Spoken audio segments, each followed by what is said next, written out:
right, welcome to the dark web where you are bought and sold. I know this is going to be an eye-opener for you when you realize just how you hear me talk about scale. The criminal and nation-state hackers do all of these things at scale, and it's that word is kind of obtuse, right? What does that mean? At scale compared to what? Well, it's compared to many other businesses. In 2018, it was estimated to be a $1.4 trillion business worldwide. 1 Australia. That should put a little perspective on it. But in a lot of other webinars that we've done, I also talk about I really don't talk much about the dark web, but I want to show you what you can do, what you can buy on the dark web in just a few minutes. So let's get started. If I can work my computer. All right, so here's the way the web breaks down. You may have heard the deep web and the dark web. The dark web is actually a subset of the deep web. Now, the web that we all go on each and every day with, normal emails and reading blogs and YouTube and Google and just normal websites, that's the surface web or the clear net. So underneath that waterline is the deep web, which does include the dark web, but the deep web are things like medical research, any kind of scientific research. Your medical records are a part of the deep web. If you sign on to your hospital account where you can see test results and make appointments and all of these things, that's part of the deep web. Private networks are part of the deep web. Private forums are part of the deep web. So if you're on a forum, maybe you're into, whatever you're into, there's a forum for it, right? If you're a gun collector or a recipe collector, the recipe collector forums are usually public, but there's probably private parts to it. So that private part that you have to get to, whether you pay for it or not, that's loosely considered part of the deep web. And then finally, there's the dark web.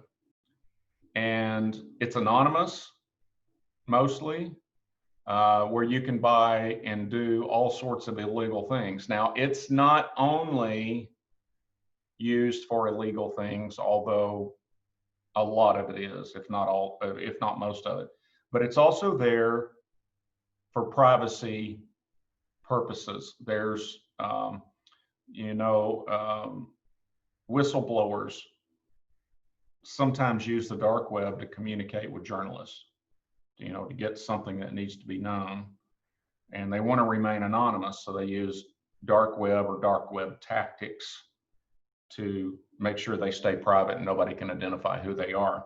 But yes, it's also where Silk Road is, where you can buy and sell drugs and do all sorts of illegal stuff.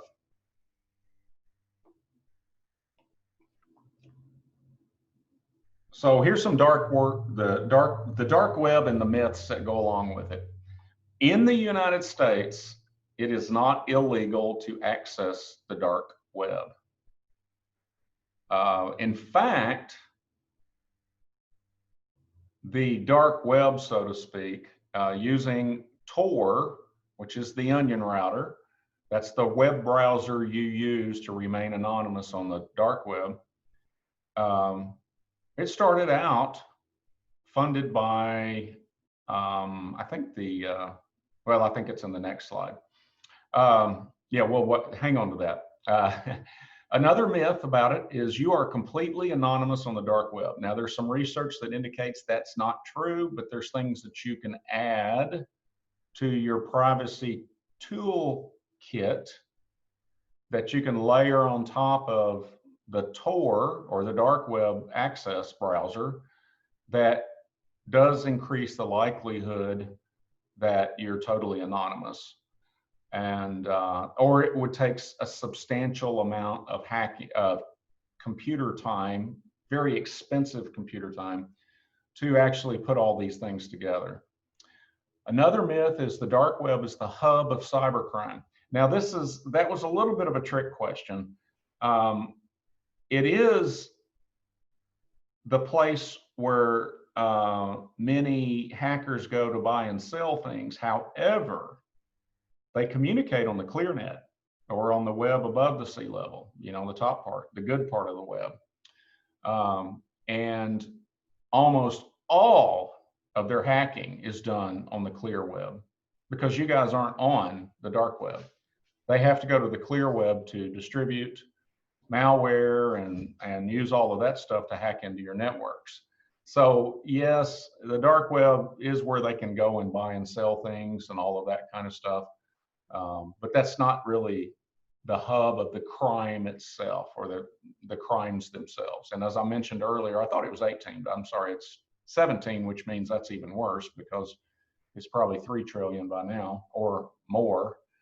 $1.4 trillion business in 2017 worldwide. Okay, so I mentioned earlier, you access the dark web through a Tor browser.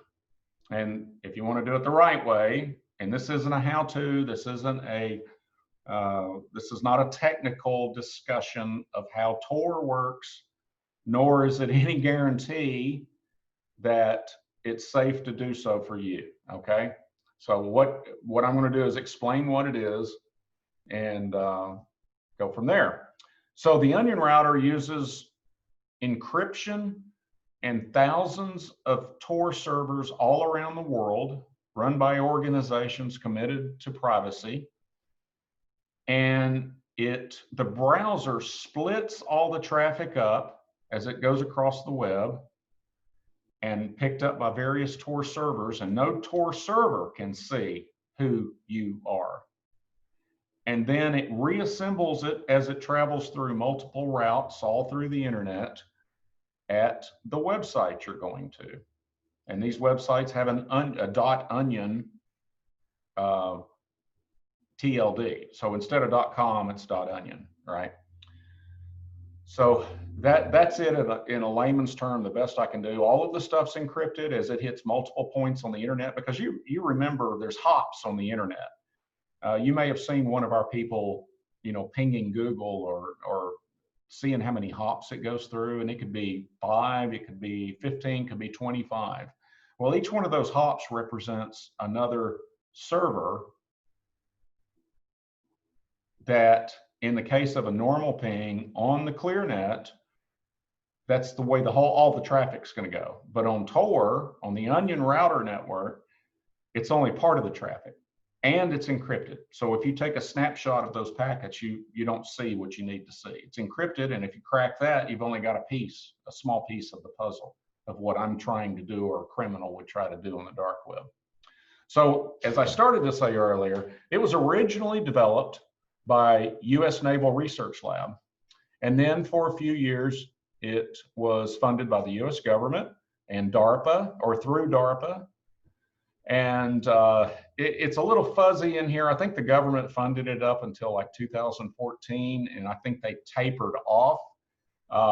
Basically, the Electronic Frontier Foundation or the Electronic Freedom Foundation. You'd think I know what that is, but it's one of those two. Anyway, it's our preeminent nonprofit, non-government, private organization defending the rights to privacy for US citizens and citizens all over the world. And then other privacy groups are doing the primary funding of it. Now, their flagship product is the Tor browser, and it's available for all platforms: Mac, Windows, Android, iOS. You can get it on any platform and run it. And I'm going to show you running it on iOS here in a moment. So the takeaway from that is it's not hard to get on the dark web, but some countries it is illegal. I don't know if there's anybody here from outside the US, probably not, but you need to check with your local government to see if it's illegal. It's mostly due to the encryption around it because it's got real tight encryption and some countries have banned it. I don't think that's true in most of the free world, but you do need to check on that. If you go to illegal websites, like I don't think I'm going to go to an illegal website, but I'm not going to use any other protection. So if the NSA can snoop in and if they're watching me and all these other things, they might have a reason to question me, but I am in the security business, so it's relatively harmless that I go on there. But for everyone else, unless you're in the security business, I've got credentials with the FBI and background checks and all of that, so I've got credentials. It's safer for me to do it. So for you guys, don't do this. All right, just don't say I told you how to do it. If you do it, and the FBI comes knocking on your door, I think Kenzie, that being on an ISIS kill list gives me special privileges too. I don't know. Yeah, for sure. Yeah, I don't know for sure if that's true or not, but I'm going to count on it anyway. All right, you ready to go? I think we're ready. Well, I don't know if I am or not. I'm going to try this. This is something new technically that we've never done before. So let's see if we can do this. All right, you see that? You still see it? I still see your slide. All right, let me stop my share and I'm going to restart it. I was hoping I wouldn't have to do this. I thought I at least had this part worked out. What about now? I see your screen, like the computer screen. With the onion on it? No. Okay, that's not going to work. Let me do this. Just bear with me. There's some questions there. I don't know if you can answer those while I do this. Yeah.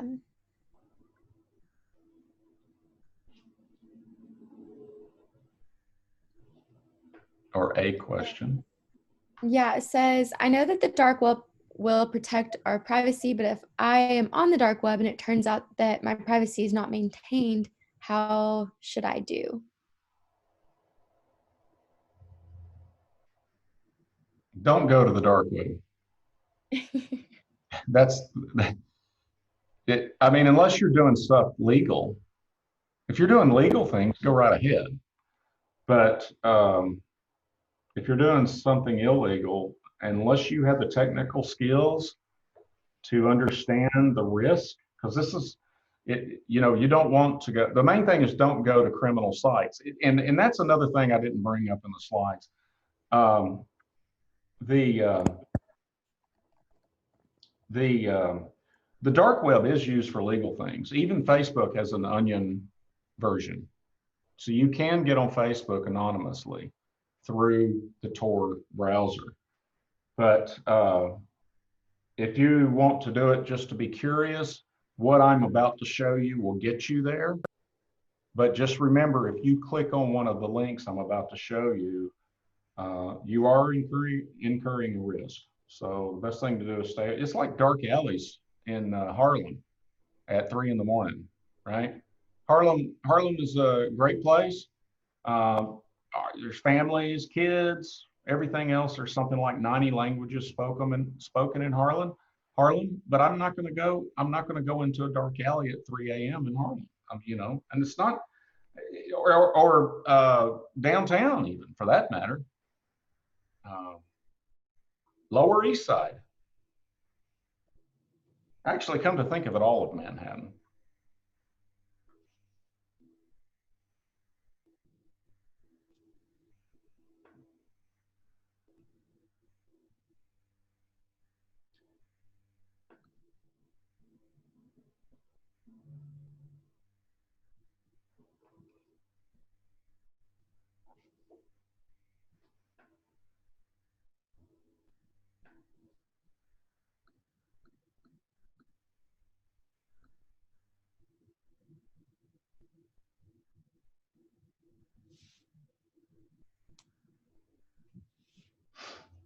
All right, just bear with me. I may have to do, here, I'll just do it on my computer. Okay, let's do this. You get to see all the dirty work.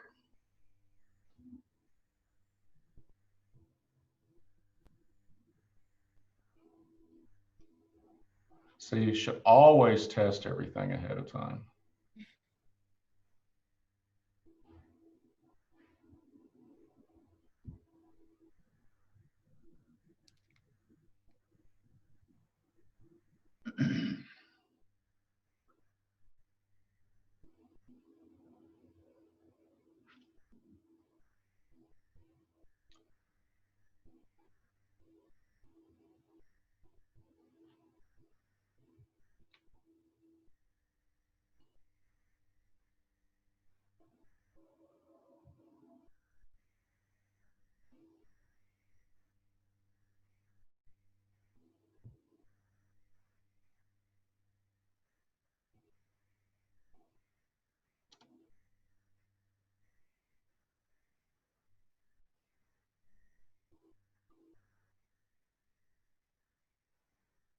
All right, registering a Tor circuit. I meant to show that to you, but all right, let me try sharing again.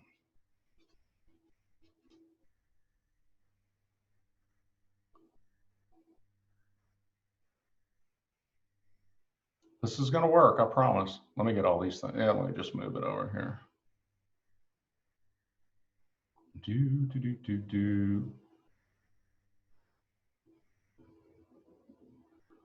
All right.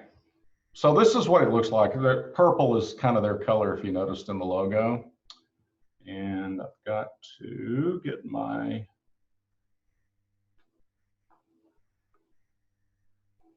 other one pulled up here to go to the websites.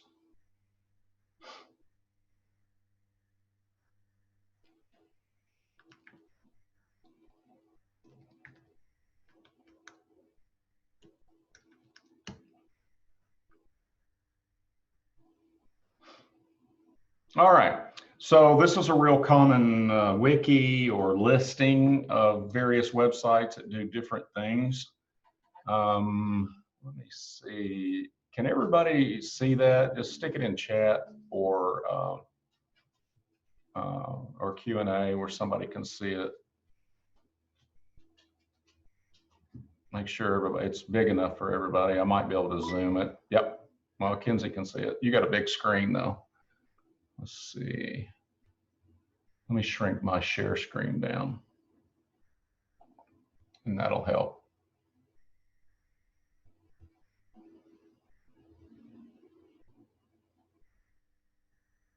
Now, you guys on the webinar may have to go to full screen on your Zoom.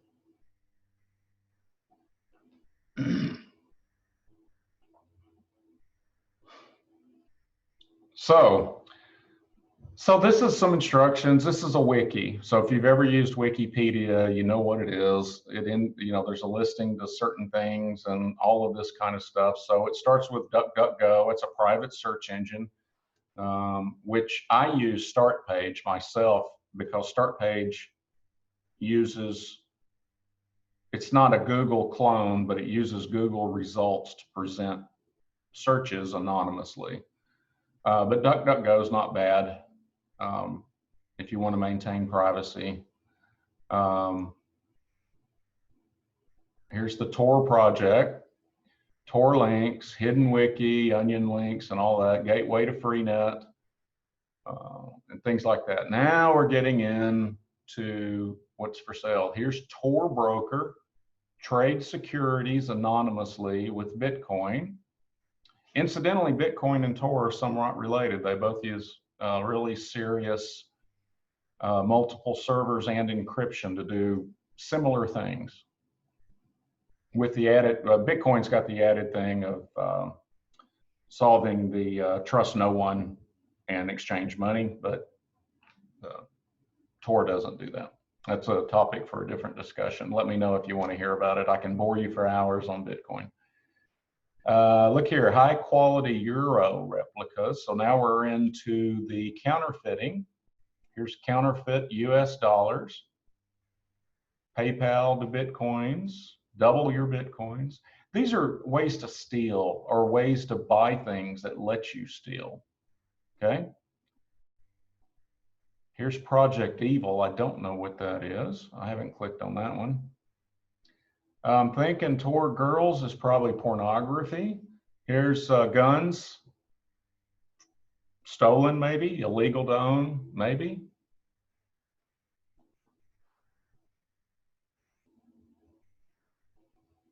Carded store. Hitman network. If you need to hire a hitman, this is a place to go. This is live. Well, I don't even need to say that. This is not made up or anything. You are looking at just one of the many places where it'll lead you down a rabbit hole is what it'll do. But let's see, I got one on here. Here's passports, fake IDs, US and UK passports, but I was on one earlier where you can get them from a multiple of different countries. Generally want to stay on democracy side, so you got less problems with that. Here's drugs. Remember the old Silk Road? People's Drug Store, the dark web's best online drug. Here's psychedelics.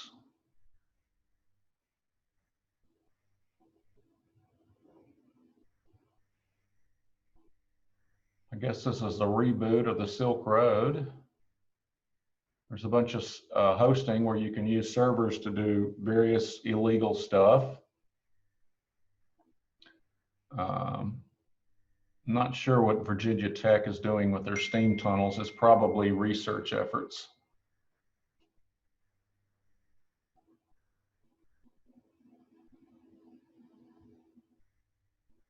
Open letter to revolutionaries, that's anarchist. If you've seen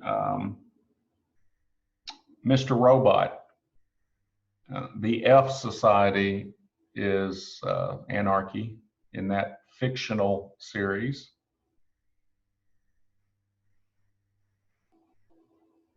So I had one that sells prepaid cards, PayPal. You can get PayPal credentials to transfer money out of their PayPal account, bank account, Western Union, MoneyGram. Let's see what this is, see if it's on here.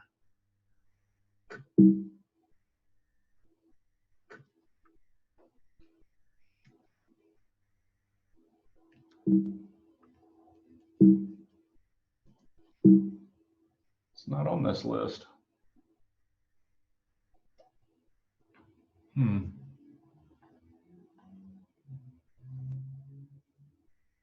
But as you can see, the other listings have all kinds of other stuff too. Let me look at one that won't get me too scrutinized. It's a Bitcoin laundry. So money laundering, Bitcoin is not 100% anonymous. So if you deal only in Bitcoin and you need to launder it, like a drug lord launders US currency, this would be a place that you could go. So let's see if it works.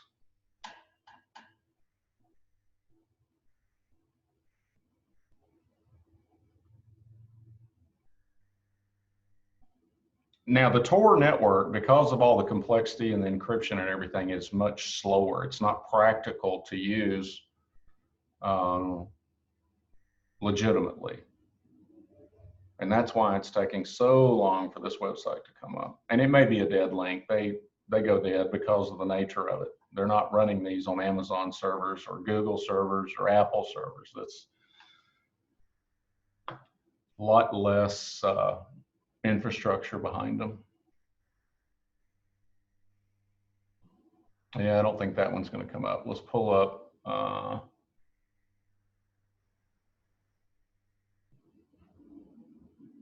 See what this one does. Here we go. Here comes something.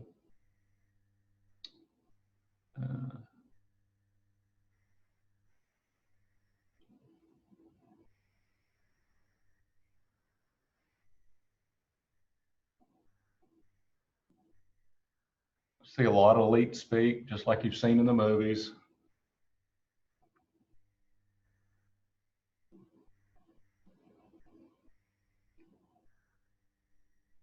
They've got their own social networks on tour. Access to Wikileaks. If you ever wonder how people post to Wikileaks, it's through Tor.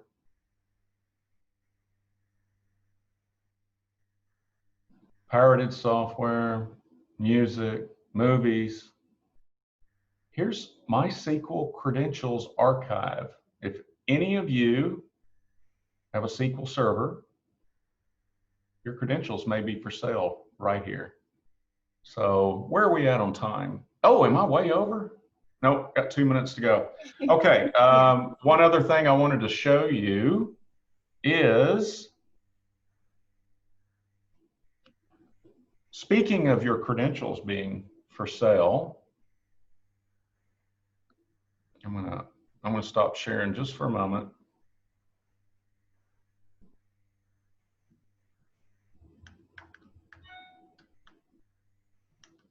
And this, we're almost done, so just bear with me here. I want to show you a credentials theft list. If I can find it again.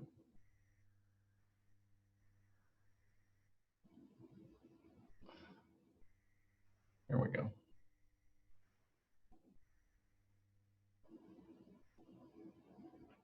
Oops. Well, I don't have my act together today at all, do I, Kenzie? Oh, you're fine. Yeah. Okay. Let's see here. Find my credentials.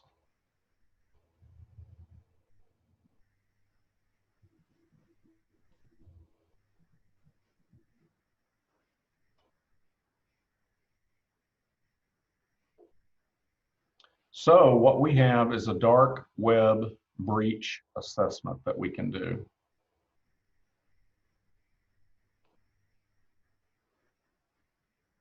And this, it says today on it, but it only has a domain that we stopped using a few years ago. So this is some very old data. But we're a high-risk organization at the time. 15 accounts with data breaches and a total breaches of 39. Now, some of these breaches are LinkedIn, MySpace. Some of them, they have the password for sale. There's a confidence score. They're 100% confident that this set of credentials, well, at least the account was, but no passwords were compromised. This one, the LinkedIn, the passwords were there, or part of them were there.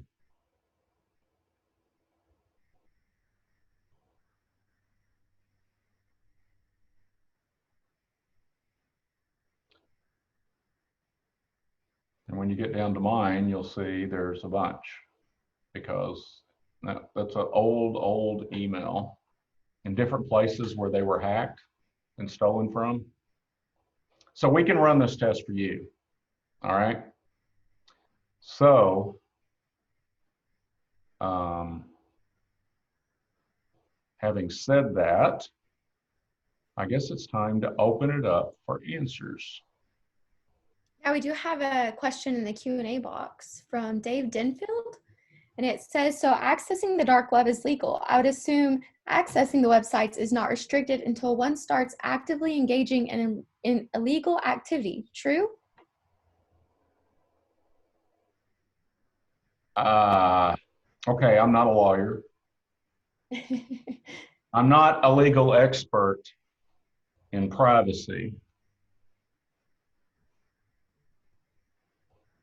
Especially since 9/11.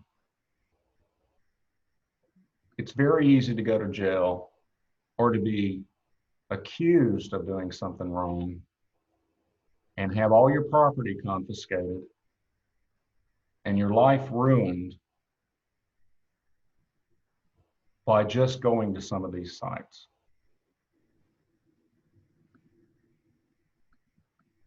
I think the odds are long on it, but there's kiddie porn in there. And if you just visit the site that sells it, if there's no pictures or anything else, it's just text, arguably that's not illegal, arguably. Or maybe you accidentally access one of those sites. Maybe they've got some sort of, I don't know, kid name. I don't know what it would be. They probably just don't say, here, get your child pornography here. They probably have some sort of name that's in the know, right? Chance, if you want to go and look around on the drug selling sites, you're probably okay.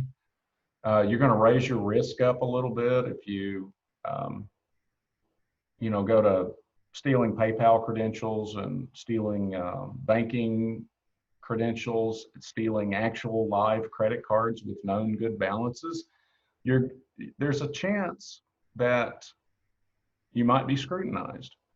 And the NSA and other CIA and others monitor American citizens, and we just simply don't know what all they can see and what they can't see. The best thing to assume, the safest thing to assume, is that a Tor browser is relatively safe, but I would not guarantee it to be safe against some of the best cyber hackers in the world, which is US government.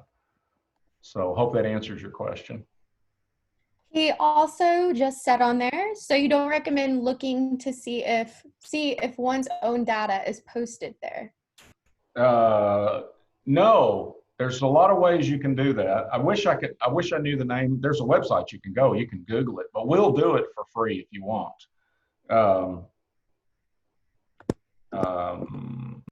Have I Been Pawned is the website.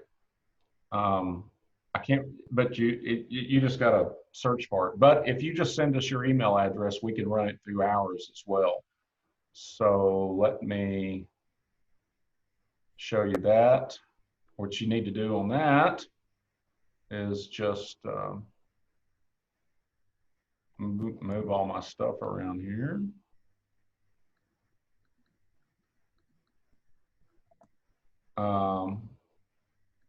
So we can run it through it, and there's still no guarantee it's not for sale. It's just there's some organizations that track what's for sale on the dark web, and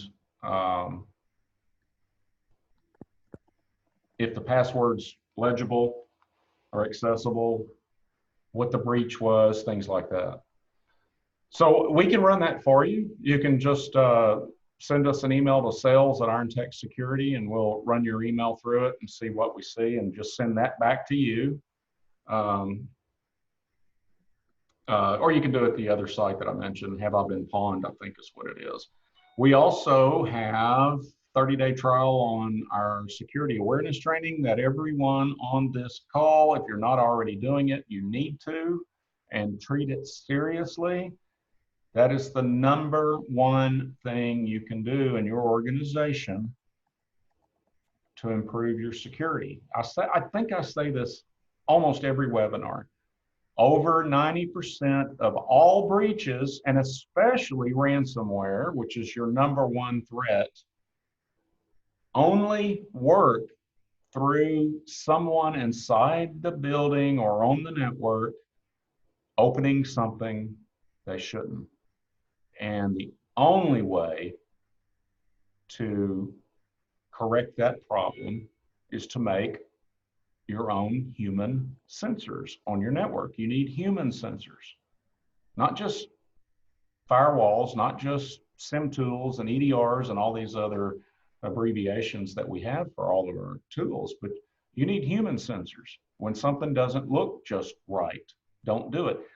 Humans fall for scams first, and then we want to rely on technical controls, not antivirus because it doesn't work anymore, but other things like endpoint detect and respond, security, information and event management, where we actually look at abnormal network behavior on any device connected to the network. spam filters. I mean, I don't have it on this slide deck, but there's dozens and dozens and dozens of layers to your security. But first and foremost, above all else, train humans to be sensors. That's the number one thing you can do. But if you do find your credentials for sale on the dark web and you reuse your credentials, which most people do if they haven't been through security awareness training, you may have a big problem on your hand, and you're lucky you haven't been mined or taken advantage of yet. And if you use those for company accounts, the same set of credentials for company accounts, you're lucky that the organization hasn't been breached as well. So we do have a 30-day trial of our security training, and 30 days is plenty. You'll see how good it is. And if you got any other questions about your network, or you just want to just a high-level talk about, hey, here's how many computers, how many people we've got, what does a good cybersecurity protection look like? I'm happy to talk to you about that. It doesn't stop with cybersecurity insurance. It's one of those things that's the very last thing you want to use. You've got PR problems if you compromise your customers' files. There's a good chance you might lose your job if you let financial data or your customer files get out in the wild, or the water gets shut off, or the quality makes people sick. You know, you've got serious art, and you're going to have TV cameras in your face and newspaper reporters calling you up. It's just like life insurance. I don't buy life insurance. If cybersecurity to me is like life insurance. I buy health insurance so I don't go bankrupt because I have a catastrophic illness. If buying cybersecurity insurance is about like buying life insurance, as far as I'm concerned, they can make you financially well, but that doesn't mean that you don't go out of business. They can compensate you for lost wages, lost financials, lost sales, anything to mitigate or remediate the problem. They can compensate you for all that. But if you destroy all of your customers' confidence, and their data is still out there, and there is not immunity in every business, including utilities. There's not 100% immunity to that. And it can be pierced. That wall can be pierced. So cybersecurity it's kind of like your first thing to do to be responsible. It's not the first thing you do to keep from being attacked. It doesn't do a thing to prevent you from being attacked. And while I'm on a soapbox here, and I've gone over, so anybody wants to drop off, that's fine. Another thing that we hear frequently is, we got it covered, our IT guy does all that. The IT business is huge. The cybersecurity is part of that. And the cybersecurity business is huge with 2 or 3 dozen different specialties, including black hat, red hat, and white hat. So you go to a cardiologist when you got heart problems. You don't go to a neurosurgeon. So the same thing applies with cybersecurity. Got to be a specialist in it to really understand all the different tools, the ramifications, and you've got to have a lot of experience with, we use best of breed apps. So if you're going the best of breed route, which I think we've got 20 items in our security stack now, you got to make sure they all play nice together. So, okay, off of the soapbox. Does anybody have any other questions? Like, why is AV useless, or anything like that?